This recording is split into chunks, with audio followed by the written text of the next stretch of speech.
Professor Don Rothwell, first, tell us, what chance do you see of success, legal success, if the government tries to press ahead with uranium exports to India?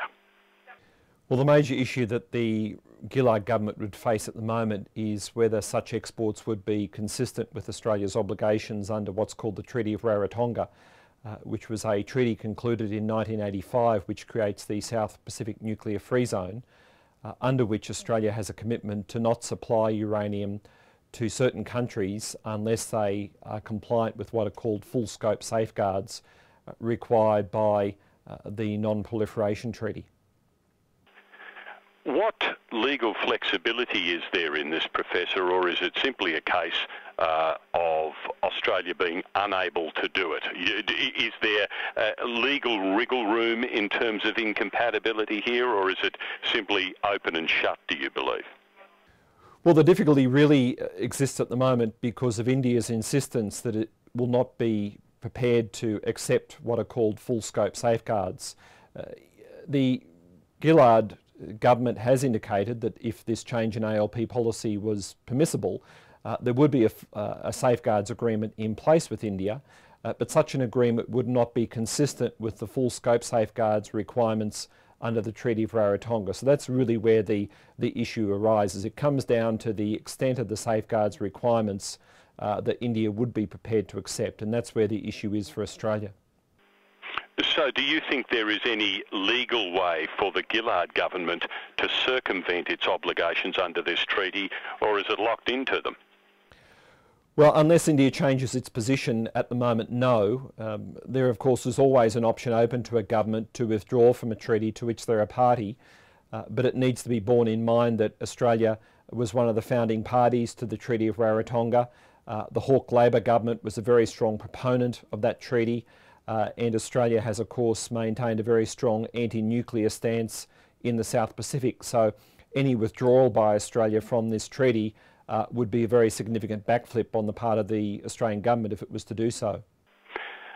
Knowing a bit about how governments work in these instances, would you expect that the Gillard government would already have sought legal advice on this question, or do you think it might be flying blind and in for a nasty surprise in this regard? Well, there's certainly clear evidence that the Howard government was aware of the issue concerning the Treaty of Rarotonga in terms of nuclear sales more generally, not only to countries like India but also to Taiwan, for example, in 1996. So I'm fairly confident that there is legal advice that has been provided by the Australian government lawyers in the past, and no doubt the Gillard government would also have access to that advice. Do you have any sense as to what that advice says? Does that advice accord with your view that uranium sales couldn't occur under the treaty as it stands?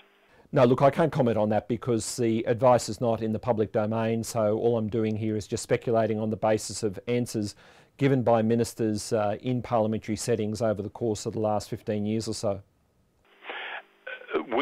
You mentioned the Howard government in this regard. The Howard government was pressing ahead with planned uranium sales to India when it lost office in 2007. Why do you think it was going ahead if it had advice suggesting that it simply wasn't possible to do so? Look, once again, I can't answer that. However, I think one of the core issues is how the requirements for meeting safeguards are met.